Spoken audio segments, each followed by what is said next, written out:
Dag sê almal, sommer so 'n Afrikaanse videoetjie. So vandag is so 'n bietjie cooler hier by ons, so ou kan actually 'n bietjie asemhaal en 'n bietjie dinge gedoen kry. So ek dink die ANC, en dit is my voorspelling, gaan aanhou om vir Amerika die middelvinger te wys. Nou hulle bly sê dat Amerika ons boelie. Nou 'n ou moet altyd soos die Engelsman sal sê common sense dink oor die goeters. Jy moet jou redenasie en jou vermoë gebruik om bietjie verder te dink. So ons voer verskriklik baie goedere uit, minerale en landbouprodukte na Amerika toe.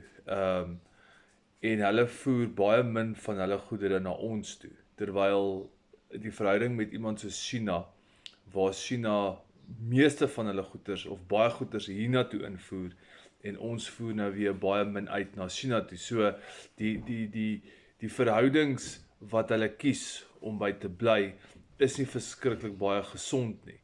Nou ek moet vir julle sê dat ek dink dat in die voorbereidingswêreld sê ons altyd dat daar moet 'n gebeurtenis plaasvind, een ding moet plaasvind dat alles in mekaar indonder. En dit mag dalk moontlik wees dat as hulle aangaan om vir Amerika die middelvinger te wys, dat dinge dalk net baie sleg, baie vinnig kan raak. Julle moet onthou dat die Suid-Afrikaanse regering is effektief bankrot.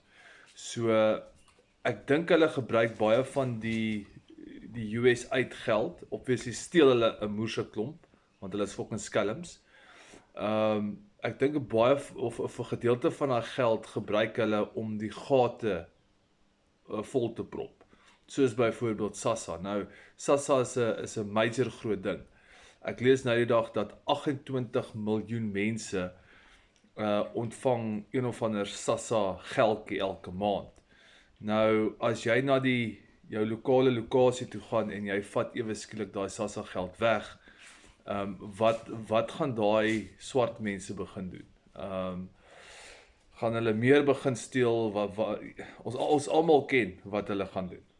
Ons almal ken wat hulle gaan doen, want hulle kan ongelukkig net een ding doen. So as die ANC aangaan om die middelvinger te wys, moet hulle maar regmaak, want dit gaan nie mooi eindig nie.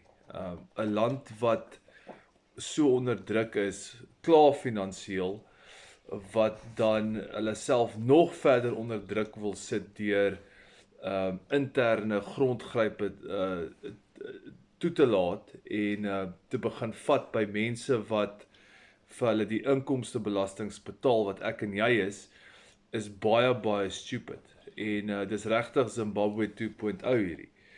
Dit is presies dieselfde skrif hierdie. As jy gaan kyk na Zimbabwe se geskiedenis, dit is min of meer presies dieselfde wat hulle gedoen het. En Cyril Ramaphosa het in die 90's gesê dat hy gaan ons kook soos 'n padda in 'n pot, baie stadig.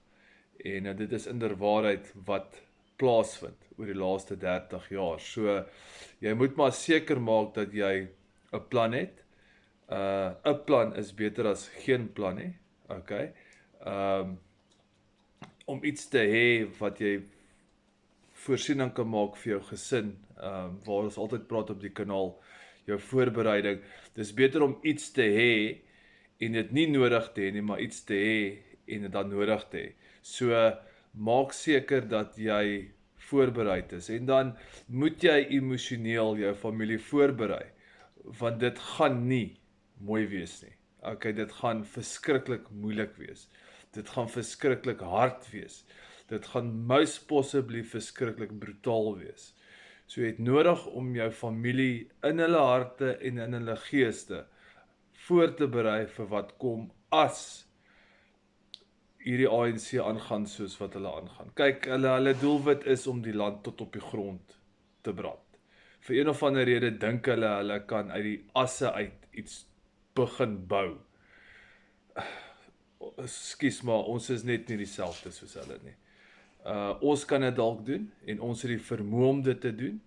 So jy sal moet leer om bietjie vas te byt. Jy sal moet leer om saam met mense te groepeer wat bietjie die ballas het om die ding deur te sien.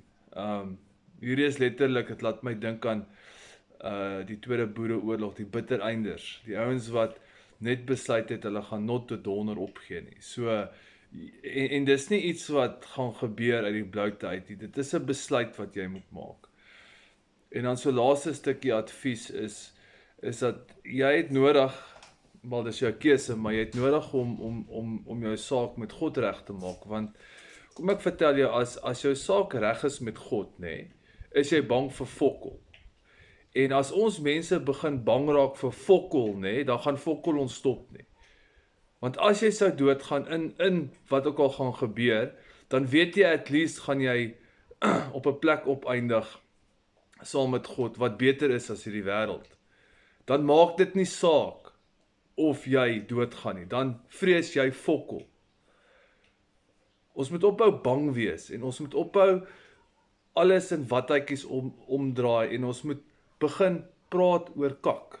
Begin praat met die mense om jou oor wat aangaan Suid-Afrika. Baie van ons mense wil dit nie weet nie, want die realiteite is vir hulle te erg. So kry jy 'n saak met God reg, sodat jy fokol bang is vir fokol. Dit is die ouens wat ons nodig het en die vrouens wat ons nodig het vir wat kom. Gaan nie oor hoe slim jy is en hoe groot jy is, of hoeveel skills jy het nie. Dit gaan net oor dat jou hart en jou gees op die regte plek is. Dan gaan jy dit maak. Wel, dit is my advies aan julle. Dankie manne, goed gaan. En manninne.